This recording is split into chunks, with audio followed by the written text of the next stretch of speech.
ತಾರತಮ್ಯ, ಡಿಸ್ಕ್ರಿಮಿನೇಷನ್. ನಮ್ಮ ಫ್ರೆಂಡ್ ಒಬ್ಬರು PUCLನಲ್ಲಿ ಮೊದಲು ಕೆಲಸ ಮಾಡ್ತಿದ್ರು 2000 ಇಯರ್ನಲ್ಲಿ. ಅವರು ಒಂದು ಸತಿ ಹೇಳ್ತಿದ್ರು, ಅವರೊಂದು ಗೌರ್ಮೆಂಟ್ ಸ್ಕೂಲಿಗೆ ಸೇರಿಸಿದ್ರಂತೆ.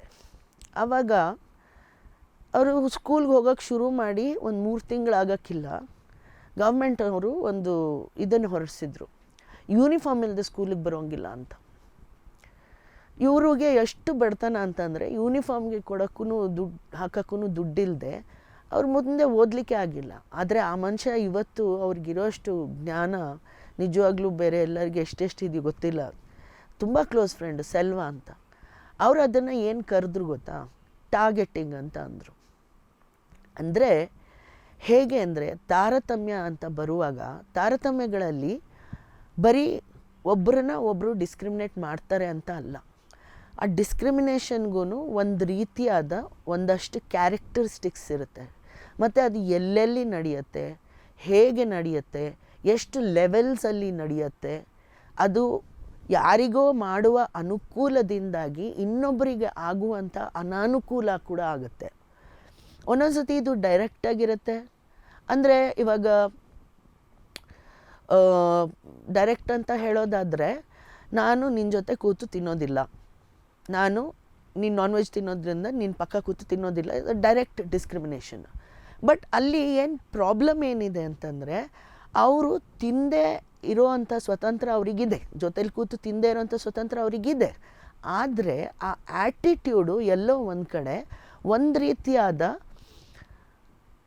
ಶೋಷಣೆ ಮಾಡೋ ವರ್ಗ ಅಥವಾ ಜಾತಿಯ ಮನೋಭಾವದಿಂದಾಗಿ ಆ ರೀತಿಯಾಗಿ ಹೇಳಿರ್ತಾರೆ. ಸೊ ಹಾಗಾಗಿ ಅದು ಡಿಸ್ಕ್ರಿಮಿನೇಷನ್ನ ರೂಪ ತಗೊಳುತ್ತೆ. ಇನ್ನೊಂದೇನು ಅಂತಂದರೆ, ತುಂಬ ಸುಲಭವಾಗಿ ಹೇಳ್ಬೋದು, ಮನೆಗೆ ಟುಲೆಟ್ ಬೋರ್ಡ್ಸ್ ಹಾಕ್ತಾರೆ ವೆಜಿಟೇರಿಯನ್ಸ್ ಓನ್ಲಿ ಅಂತ. ಅದು ಇಂಡೈರೆಕ್ಟ್ ಡಿಸ್ಕ್ರಿಮಿನೇಷನ್ಸ್. ಅಂದರೆ ಇವಾಗ ಈ ಥರ ವೆಜಿಟೇರಿಯನ್ಸ್ ಓನ್ಲಿ ಅಂತಲೂ ಹಾಕ್ತಾರೆ. ಒಬ್ಬೊಬ್ಬರು ಡೈರೆಕ್ಟಾಗಿ ಹೇಳ್ತಾರೆ ಇಂಥ ಜಾತಿಗಿಲ್ಲ ಅಂತ. ಬಟ್ ಕೆಲವ್ರು ಏನು ಅಂತಂದರೆ ಏನೂ ಹಾಕಲ್ಲ, ಆದರೆ ಮುಖ ನೋಡಿಬಿಟ್ಟು ಇಲ್ಲ ವಾಯ್ಸ್ ಕೇಳಿಬಿಟ್ಟು ಮನೆ ಕೊಡೋದಿಲ್ಲ. ಅಂದರೆ ಇವಾಗ ನಮ್ಮ ಟ್ರಾನ್ಸ್ಜೆಂಡರ್ಸಿಗೆ ಮನೆ ಸಿಗೋದು ಏನಕ್ಕೆ ಸಮಸ್ಯೆ ಆಗುತ್ತೆ, ದೊಡ್ಡ ಸಮಸ್ಯೆ ಆಗುತ್ತೆ ಅಂತಂದರೆ, ಈಗ ಹುಟ್ಟಿನಲ್ಲಿ ಹೆಣ್ಣು ಅಂತ ಗುರುತಿಸ್ಕೊಳ್ಳೋರು ಗಂಡಸಾಗುವಾಗ ನಮ್ಮ ವಾಯ್ಸ್ಗಳು ಚೇಂಜ್ ಆಗಬೇಕಾದ್ರೆ ಟೆಸ್ಟೋಸ್ಟೆರೋನ್ ಅಂತ ಒಂದು ತಗೋತೀವಿ. ಅದರಲ್ಲಿ ಕೆಲವ್ರಿಗೆ ಚೇಂಜ್ ಆಗುತ್ತೆ, ಕೆಲವ್ರಿಗೆ ಆಗಲ್ಲ, ಕೆಲವ್ರಿಗೆ ಎಲ್ಲೋ ನಿಂತ್ಕೊಳ್ಳುತ್ತೆ, ಏನೋ ಆಗುತ್ತೆ. ಇಲ್ಲಾಂದರೆ ಹುಟ್ಟಿನಲ್ಲಿ ಗಂಡು ಅಂತ ಗುರುತಿಸಿರೋರಿಗೆ ಅವರು ಹೆಣ್ಣಾಗುವ ಒಂದು ಪ್ರಾಸೆಸ್ನಲ್ಲಿ ಅವ್ರ ವಾಯ್ಸ್ಗಳು ಆ ಗಂಡಸಿನ ವಾಯ್ಸ್ ಥರ, ನಾನು ಹಂಗೆ ಹೇಳಬಾರ್ದು, ಹೆಂಗಸಿನ ವಾಯ್ಸು ಗಂಡಸಿನ ವಾಯ್ಸು ಅಂತ, ಇದು ಸ್ಟೀರಿಯೋಟೈಪ್ ಆಗಿರುವಂಥದ್ದು. ಸೊ ಆ ರೀತಿಯಲ್ಲಿ ಅವ್ರ ಮುಖಕ್ಕೆ ಅವ್ರ ವಾಯ್ಸ್ ಮ್ಯಾಚ್ ಆಗಿಲ್ಲ ಅಂದರೆ, ಅಥವಾ ಅವರ ಒಂದು ಡ್ರೆಸ್ಸು ಸರಿಗೆ ಅವ್ರಿಗೆ ಸರಿ ಕಾಣಿಸಿಲ್ಲ ಅಂತಂದರೆ ಮನೆ ಸಿಗೋದಿಲ್ಲ. ಸೊ ಇದು ಹೇಳದೇನೂ ನಡೆಯುವಂಥ ಇಂಡೈರೆಕ್ಟ್ ಡಿಸ್ಕ್ರಿಮಿನೇಷನ್. ಕೆಲವು ಸರ್ತಿ ಏನು ಮಾಡುತ್ತೆ, ಸ್ಟೇಟ್ ಡೈರೆಕ್ಟಾಗಿ ಡಿಸ್ಕ್ರಿಮಿನೇಟ್ ಮಾಡುತ್ತೆ. ಅಂದರೆ ಇವಾಗ ಬಂದಿರುವಂಥ ಈ ಕನ್ವರ್ಷನ್ದು ಬಿಲ್, ಸೊ ಅದು ಡೈರೆಕ್ಟ್ ಡಿಸ್ಕ್ರಿಮಿನೇಷನ್. ಅದು ತುಂಬ ಅನ್ಕಾನ್ಸ್ಟಿಟ್ಯೂಷನಲ್ ಆಗಿದೆ. ಸೊ ಅದನ್ನು ನಾವು ಡಿಸ್ಕ್ರಿಮಿನೇಷನ್ ಆಗಿ ಕಾಣೋದು ಕೂಡ ರೆಡಿ ಇಲ್ಲ ಎಲ್ಲೋ ಒಂದು ಕಡೆ. ಈ ವೈಲೆನ್ಸ್ ಬಗ್ಗೆ ನಾವು ಸುಮಾರು ಚರ್ಚೆಗಳು ಮಾಡ್ಕೊಂಡು ಹೋಗಿದ್ದೀವಿ, ಸುಮಾರು ಚರ್ಚೆಗಳು ಮಾಡಿದ್ದೀವಿ. ವೈಲೆನ್ಸ್ ಯಾವ್ಯಾವ ರೀತಿಯಲ್ಲಿ, ಜಾತಿಯ violence, gender violence, religious communal ರೈಟ್ಸ್ನಲ್ಲಿ ನಡೆಯುವಂಥ, ಇಲ್ಲಂತಂದ್ರೂ ಕಮ್ಯುನಲ್ ವೈಲೆನ್ಸು, ಈ ಥರ ವರ್ಕರ್ಸ್ ಮೇಲೆ ನಡೆಯುವಂಥ ವೈಲೆನ್ಸು, ಸೆಕ್ಸ್ ವರ್ಕರ್ಸ್ ಮೇಲೆ ನಡೆಯುವಂಥ ವೈಲೆನ್ಸ್. ಬಟ್ ಆ ಪ್ರತಿಯೊಂದು ವೈಲೆನ್ಸಿನ ಜೊತೆಗೆ ಒಂದೊಂದು ಲೇಯರ್ ಡಿಸ್ಕ್ರಿಮಿನೇಷನ್ನು ಬರುತ್ತೆ. ಬಟ್ ಅದು ಕೋರ್ಟಲ್ಲಿ ಅಡ್ರೆಸ್ ಆಗಲ್ಲ.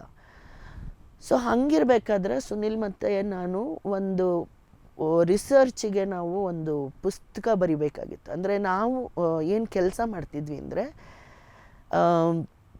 ನಾನು ಆ್ಯಕ್ಚುಲಿ ಬಂದಿರೋ ಬ್ಯಾಕ್ಗ್ರೌಂಡ್ ಹೇಳಿಬಿಡ್ತೀನಿ.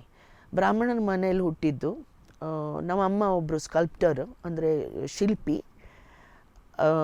ಮತ್ತು ಪ್ರತಿ ಬ್ರಾಹ್ಮಣ ಮನೆಯಲ್ಲಿ ಹೆಂಗೆ ಸಂಗೀತಕ್ಕೆ ಹಾಕ್ತಾರೆ ಅದೇ ರೀತಿಯಲ್ಲಿ ಹಾಕಿದ್ರು. ಆದರೆ ನಾನು ತುಂಬ ಸೀರಿಯಸ್ ಆದೆ.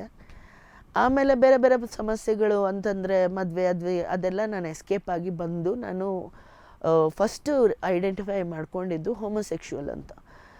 ಸೊ ಅಲ್ಲಿಂದ ಶುರು ಆಯಿತು.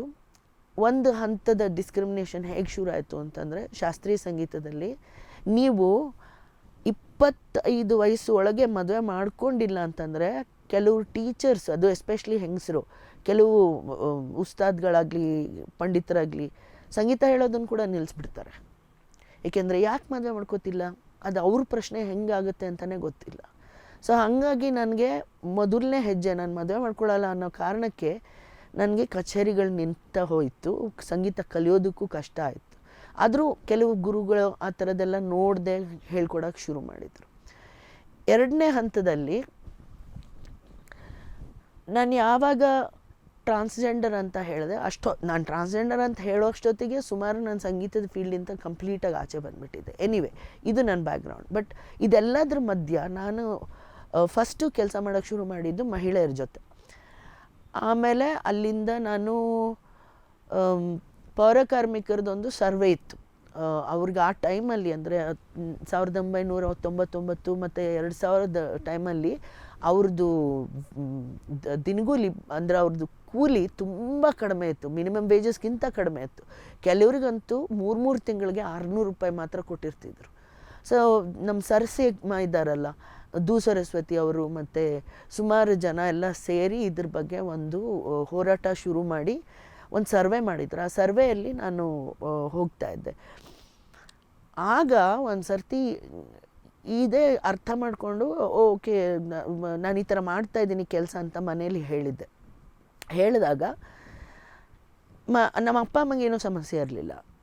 ಒಂದು ದಿವಸ ಹೀಗೆ ಮನೆಗೆ ಹೋದಾಗ ನಮ್ಮ ರಿಲೇಟಿವ್ಸು, ಈಗ ಎಲ್ಲಿದ್ಯಾ, ಏನು ಕೆಲಸ ಮಾಡ್ತಿದ್ಯಾ, ಫಸ್ಟ್ ಕೇಳಿದ್ದು ಎಷ್ಟು ಅವರ್ಸ್ ಪ್ರಾಕ್ಟೀಸ್ ಮಾಡ್ತೀಯಾ ಅಂತ. ನಾನು ಅಂದೆ ಒಂದು 5 ಅವರ್ಸೋ 4 ಅವರ್ಸೋ ಮಾಡ್ತೀನಿ.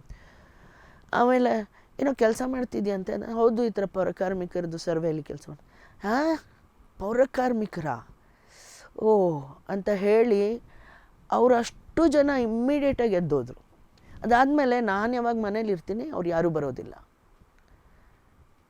ನಮ್ಮಮ್ಮ ಅದು ಹೆಂಗೆ ಅಂತಂದರೆ, ನೀಟಾಗಿ ಫೋನ್ ಮಾಡಿಬಿಟ್ಟು ಅವರೆಲ್ಲ ಬಂದಿದ್ದಾರೆ, ನೀನು ಮನೆಗೆ ಬರಬೇಡ ಅಂತ. ಸರಿ, ಅಲ್ಲಿ ಒಂದು ಜಾತಿದು ಹೇಗೆ ಇದು ಡಿಸ್ಕ್ರಿಮಿನೇಷನು ತುಂಬ ಸಾಫ್ಟಾಗಿ ನಡೆಯುವಂಥ ಡಿಸ್ಕ್ರಿಮಿನೇಷನ್ ಅದು. ಅವ್ರು ಏನೂ ಹೇಳೋದಿಲ್ಲ, ಮಾತಾಡೋದಿಲ್ಲ. ಸೈಲೆನ್ಸ್ ಅನ್ನೋದು ಇನ್ನೊಂದು ರೀತಿಯಾದ ಕಿಲ್ಲರ್. ಒಂದು ಸೈಲೆನ್ಸ್ ಇನ್ವಿಸಿಬಲೈಸ್ ಮಾಡುತ್ತೆ, ಒಂದು ಇಡೀ ಅಸ್ತಿತ್ವನೇ ಇನ್ವಿಸಿಬಲೈಸ್ ಮಾಡುತ್ತೆ. ಆ ಇನ್ವಿಸಿಬಲೈಸ್ ಮಾಡೋ ಮೂಲಕ ಆ ಒಂದು ಕಮ್ಯುನಿಟಿನೋ ಇಲ್ಲ ಒಂದು ಕೆಲಸನೋ ಅಂಥ ಒಂದಷ್ಟು ಜನಾಂಗಗಳಿದ್ದಾರೆ ಅನ್ನೋದನ್ನು ಅದು ಕಂಪ್ಲೀಟಾಗಿ ನಾಶ ಆಗಿ ಹೋಗುತ್ತೆ. ಸೊ ಈ ಸೈಲೆನ್ಸ್ ಮಾಡೋದು ಡಿಸ್ಕ್ರಿಮಿನೇಷನ್ ಮಾತ್ರ ಅಲ್ಲ, ಹಿಂಸೆ ಮಾತ್ರ ಅಲ್ಲ, ಅಟ್ರಾಸಿಟಿ ಕೂಡ ಆಗುತ್ತೆ, ದೌರ್ಜನ್ಯ ಕೂಡ ಆಗುತ್ತೆ. ಅಲ್ಲಿಂದ ಮುಂದಕ್ಕೆ ಹೋಗ್ತಾ ಹೋಗ್ತಾ ನಾವು ಕೆಲಸ ಮಾಡ್ತಿದ್ದಿದ್ದು ಆಗಿನ ಕಾಲದಲ್ಲಿ ಬಳಸ್ತಿದ್ದಂಥ ಭಾಷೆ LGBTQI ಅಂತ. ಅದಾದಮೇಲೆ ಇಲ್ಲ, LGBT ಅಂತ ಯೂಸ್ ಮಾಡ್ತಿದ್ರು. ಅದಾದಮೇಲೆ LGBTQI ಅಂತ ಬಳಸಿದ್ರು. ಅದಾದಮೇಲೆ ಲೈಂಗಿಕತೆ ಅಲ್ಪಸಂಖ್ಯಾತರು ಅಂತ. ಲೈಂಗಿಕತೆ ಅಲ್ಪಸಂಖ್ಯಾತರು ಎಲ್ಲೋ ಒಂದು ಕಡೆ ಇನ್ಕ್ಲೂಸಿವ್ ಆಗೂ ಇದ್ದಿತ್ತು. ಎನಿವೆ, ಆಗ ನಾನು ಮಾಡ್ತಿದ್ದಿದ್ದು ಕೆಲಸ ಏನು ಅಂತಂದರೆ, ಯಾರಾದರೂ ಹಿಜ್ರಾಗಳೋ ಇಲ್ಲ ಕೋತಿಗಳೋ ಅರೆಸ್ಟ್ ಆದರೆ ಪೊಲೀಸ್ ಸ್ಟೇಷನ್ಗೆ ಹೋಗೋದು, ಕೂಗಾಡೋದು, ಜಗಳ ಮಾಡೋದು, ಬರೋದು. ಆಗೆಲ್ಲ ನಮಗಿದ್ದಿದ್ದು ಒಂದೇ, ಅದರೊಳಗೂ ಎಸ್ಪೆಷಲಿ ಹುಟ್ಟಿನಲ್ಲಿ ಹೆಣ್ಣಾಗಿ ಗುರುತಿಸಲ್ಪಡುವ ಜನ ಯಾರು ಸಲಿಂಗಕಾಮಿಗಳಿರ್ತಾರೆ, ಇಲ್ಲ ಅಂದರೆ ಟ್ರಾನ್ಸ್ಜೆಂಡರ್ಸ್ ಇರ್ತಾರೆ, ಇಲ್ಲ ಅಂತಂದರೆ ಯಾವ ಜೆಂಡರನ್ನು ಒಪ್ಕೊಳ್ದೆ ಬದುಕುವಂಥವ್ರು ಇರ್ತಾರೆ. ಅವ್ರ ವಿಷಯಕ್ಕೆ ಬರುವಾಗ ಪೊಲೀಸ್ ಸ್ಟೇಷನ್ಗಳಲ್ಲಿ ಒಂದು ದೊಡ್ಡ ಇದೇ ನಡೆಯೋದು, ಒಂದು ದೊಡ್ಡ ಡ್ರಾಮಾನೇ ನಡೆಯೋದು. ಏನಕ್ಕೆ ಅಂತಂದರೆ, ಎಷ್ಟಾದರೂ ಹೆಣ್ಣು ಇದಕ್ಕೆ ಮದುವೆ ಆಗಬೇಕು, ಮದುವೆ ಆಗದೆ ಇವ್ರ ಮನೆಯಿಂದ ಆಚೆ ಹೇಳೋಂಗಿಲ್ಲ. ನೀವು ಕರ್ಕೊಂಡು ಹೋಗ್ತೀರ ಅಂತಂದರೆ, ಫಸ್ಟ್ ಆಫ್ ಆಲ್ ನಾವು ಹೇಳ್ತಿದ್ವಿ, ಅವರು ಅಡಲ್ಟು ಅವ್ರ ಮನೆಯಿಂದ ಆಚೆ ಹೋಗೋಕ್ಕೆ ಟ್ರೈ ಮಾಡ್ತಾ ಇದ್ದಾರೆ ಅಷ್ಟೇ ಹೊರತು ನಾವು ಅವ್ರನ್ನ ಕರ್ಕೊಂಡೋಗಿ ಇಟ್ಕೋತಾ ಇಲ್ಲ. ಎಷ್ಟು ಹೇಳಿದ್ರು ಪೊಲೀಸ್ನವ್ರಿಗಾಗಲಿ ಫ್ಯಾಮಿಲಿಯವರಿಗಾಗಲಿ ಯಾರಿಗೂ ಅರ್ಥ ಆಗ್ತಿರ್ಲಿಲ್ಲ. ಅಲ್ಲಿಂದ ಶುರು ಆಗುತ್ತೆ. ಸೊ ನಮ್ಮ ಸಂವಿಧಾನದಲ್ಲೇ ಹೇಳುತ್ತೆ, ಈ ಥರ ಒಬ್ಬರಿಗೆ ಈ ಹಕ್ಕಿದೆ, 18 ವರ್ಷದ ನಂತರ ಅಡಲ್ಟ್ ಯಾವುದೇ ತೀರ್ಮಾನವನ್ನು ತಗೊಳ್ಳೋವಂಥ ಅಧಿಕಾರವಿದೆ ಅಂತ ಹೇಳಿದಾಗ, ಆ ಸ್ಟೇಟ್ ಕೂಡ ಅದನ್ನು ಪಾಲಿಸದೇ ಇರೋದು, ಅದನ್ನು ಯಾವ ರೀತಿಯಾದ ಒಂದು ಡಿಸ್ಕ್ರಿಮಿನೇಷನ್ ಅಂತ ನಾವು ಹೇಳ್ಬೋದು. ಈ ಇನ್ವಿಸಿಬಲೈಸೇಷನ್ ಅಂತ ನಾನು ಏನು ಹೇಳ್ತಾ ಇದ್ದೆ, especially female assigned trans and sexual minorities ಅಂತ ಹೇಳೋದಾದರೆ, ಹುಟ್ಟಿನಲ್ಲಿ ಹೆಣ್ಣು ಅಂತ ಗುರುತಿಸಲ್ಪಡುವ ಟ್ರಾನ್ಸ್ಜೆಂಡರ್ಗಳು ಮತ್ತು ಸಲಿಂಗಕಾಮಿ, ದ್ವಿಲಿಂಗಕಾಮಿ, ಈ ಥರ ಬೇರೆ ಬೇರೆ ಲೈಂಗಿಕತೆಗಳಿರುವಂಥ ಜನರು, ಅವರ ವಿಷಯಕ್ಕೆ ನಮಗೊಂದು ಇತಿಹಾಸನೇ ಇಲ್ಲ, ನಮಗೆ ಒಂದು ಅಸ್ತಿತ್ವ ಕೂಡ ಇಲ್ಲ, ನಮಗೆ ಒಂದು ಮೈಥಾಲಜಿ ಬ್ಯಾಕಪ್ ಕೂಡ ಇಲ್ಲ. ಹಾಗಾಗಿ ಒಂದು ಈ ವಿಷಯ ಬರುವಾಗ ಕಂಪ್ಲೀಟಾಗಿ ಸೈಲೆನ್ಸ್ ಆಗಿಬಿಡತ್ತೆ. ಸೈಲೆನ್ಸ್ ಎಲ್ಲಿ ಬರುತ್ತೋ ಅದ್ರ ಜೊತೆಗೆ ಇನ್ವಿಸಿಬಿಲೈಸೇಷನ್ ಬರುತ್ತೆ. ಈ ರೀತಿಯಾಗಿ ಇದೊಂದು ರೀತಿಯಾದ ಡಿಸ್ಕ್ರಿಮಿನೇಷನ್. ಆದರೆ ಕೇರಳದಲ್ಲಿ ಒಬ್ಬರು ಸನಿಕಾ ಪಿಕಾರ್ಡ್ ಅಂತ ಇದ್ದಾರೆ. ಅವರು ಫಸ್ಟ್ ಜನ್ರೇಷನ್ ದಲಿತ್ ಸ್ಕಾಲರ್. ಅವರು ಒಂದು ವಿಷಯ ಹೇಳಿದ್ರು, ಕೇರಳದಲ್ಲಿ ಎಷ್ಟು ಕಾಸ್ಟ್ ಡಿಸ್ಕ್ರಿಮಿನೇಷನ್ ಎಂಥ ಹಂತದಲ್ಲಿತ್ತು ಅಂತಂದರೆ, ಗಂಡನ್ನು ಒಂದು ಕಡೆ ಅಡಿಯಾಳಾಗಿ ಕೆಲಸಕ್ಕೆ ಕಳಿಸೋರು, ಹೆಂಡತಿನ ಒಂದು ಕಡೆ ಅಡಿಯಾಳಾಗಿ ಕೆಲಸಕ್ಕೆ ಕಳಿಸೋರು. ಹಾಗಾಗಿ ಅವರು ಜೊತೆಗೂಡಿ ಸಂಸಾರ ಮಾಡಲಿಕ್ಕೆ ಆಗದೆ ಅವರಲ್ಲಿ ಫೈನಲಿ 1960s ಹೊತ್ತಿಗೆ ಅವ್ರಿಗೆ ಒಂದು ಫ್ಯಾಮಿಲಿ ಅಂತ ನಡೆಸ್ಬೋದಾದಂಥ ಒಂದು ಸ್ವಾತಂತ್ರ್ಯ ಬಂತು. ಸೊ ಹಾಗಾಗಿ ಈ ಸನಿಕಾ ಪಿಕಾರ್ಡ್ ಅವರೆಲ್ಲ ಫಸ್ಟ್ ಜನ್ರೇಷನ್ ಸ್ಕಾಲರ್ಸ್, ಅವರೆಲ್ಲ ಓಷನೋಗ್ರಫಿ ಎಲ್ಲ ಓದಿ ಎಲ್ಲ ಮಾಡಿರೋರು. ಅವ್ರು ಹೇಳ್ತಾಯಿದ್ರು, ಇನ್ನೊಂದು ರೀತಿಯಾದ ಡಿಸ್ಕ್ರಿಮಿನೇಷನ್ ಇದೆ. ಸೊ ಈಗ ನಮಗೆಲ್ಲ ಒಂದೊಂದು ರೀತಿಯಾದ ಮಾರ್ಕಿಂಗ್ಗಳು ಕೊಟ್ಬಿಟ್ಟಿರ್ತಾರೆ. ಅಂದರೆ ಇವರು ಹೀಗೆ, ಇವರು ಹೀಗೆ, ಇವರು ಹೀಗೆ ಅಂತ. ಸೊ ಇದನ್ನು ಎಷ್ಟು ಸುಲಭವಾಗಿ ಜನಕ್ಕೆ ಅದನ್ನೇ ಮತ್ತೆ ಮತ್ತೆ ಸುತ್ತಿಗೆ ತಗೊಂಡು ತಲೆ ಮೇಲೆ ಹೊಡೆದಂಗೆ ಹೇಳಿ ಅದು ಸಿನಿಮಾ ಇರ್ಬೋದು, ಮೀಡಿಯಾ ಇರ್ಬೋದು, ಪತ್ರಿಕೆ ಇರ್ಬೋದು, ಮಾತಿರ್ಬೋದು, ಕತೆ ಇರ್ಬೋದು, ಏನೇ ಇರ್ಬೋದು. ಈಗ ಮುಸ್ಲಿಮರು ಅಂದರೆ ಮಕ್ಕಳು ಜಾಸ್ತಿ, ದಲಿತರು ಅಂತಂದರೆ ಹೀಗೆ. ಅವ್ರು ಆ್ಯಕ್ಚುಲಿ ಹೇಳಿದ್ದೇನು ಅಂದರೆ, ದಲಿತರು ಅಂದರೆ ಮಲ ತಲೆ ಮೇಲೆ ಹೊತ್ಕೊಂಡು ಓಡಾಡ್ತಾರೆ ಅಂತ. ಬಟ್ ಆ್ಯಕ್ಚುಲಿ ಈ ಟೈಮ್ನಲ್ಲಿ ಆ ಇಮೇಜ್ ಕೊಡೋ ಅವಶ್ಯಕತೆ ಇಲ್ಲ. ಅವರು ಅದನ್ನು ಏನು ಕರೆದ್ರು ಅಂತಂದರೆ the discrimination of mass reproduction ಅಂತ ಕರೆದ್ರು. ಅದು ಎಂಥ ಅಂಡರ್ಸ್ಟ್ಯಾಂಡಿಂಗ್ ಅಂತಂದರೆ, ತಾರತಮ್ಯ ನಡೆಯುವಂಥ ಹಂತಗಳು ಮತ್ತು ಅದರ ಸ್ವರೂಪಗಳು ಯಾವ ಹಂತಕ್ಕೆ ಹೋಗುತ್ತೆ. ಮತ್ತು ಇನ್ನೊಂದು ಏನಾಗಿದೆ ಅಂತಂದರೆ, ಎಲ್ಲೋ ಒಂದು ಕಡೆ ಡಿಸ್ಕ್ರಿಮಿನೇಷನ್ನ ಲೆಜಿಟಿಮೈಸ್ ಮಾಡ್ತಾರೆ. ಅಂದರೆ ಅದು ಎಲ್ಲರೂ ಒಪ್ಪುವಂತೆ ಮಾಡೋದು. ಅಂದರೆ ಇವಾಗ ಪದ ಬಳಕೆ, ಅದು ಎಸ್ಪೆಷಲಿ ಜಾತಿ ವಿಷಯದಲ್ಲಿ ಬಹಳವಾಗಿ ಬಂದಿರೋ ಅಂಥ ಒಂದು ಯೂಸೇಜ್ಗಳನ್ನ ನಾವು ಹೇಳ್ಕೊಬೋದು. ಮೊದಲು ಬೈಗುಳಗಳನ್ನು ಫಸ್ಟ್ ಆಫ್ ಆಲ್ ಇದೊಂದು ಈ ಸಂಬಂಧ ಒಂದು ಅರ್ಥ ಮಾಡ್ಕೊಳ್ಳಿ. ಪ್ರತಿ ಬೈಗುಳಗಳಲ್ಲಿ ಜಾತಿ ಇರುತ್ತೆ. ಅದು ಒಂದು ಡಿಸ್ಕ್ರಿಮಿನೇಟಿವ್ ಎಕ್ಸ್ಪ್ರೆಷನ್ ಅಂತ ಹೇಳಲಿಕ್ಕೆ ಕೂಡ ನಾವು ಸಿವಿಲ್ ರೈಟ್ಸ್ ಆ್ಯಕ್ಟ್ ಬೇಕಾಗಿತ್ತು. ಅದಾದ ನಂತರ ಅಟ್ರಾಸಿಟೀಸ್ ಆ್ಯಕ್ಟ್ ಬೇಕಾಗಿತ್ತು.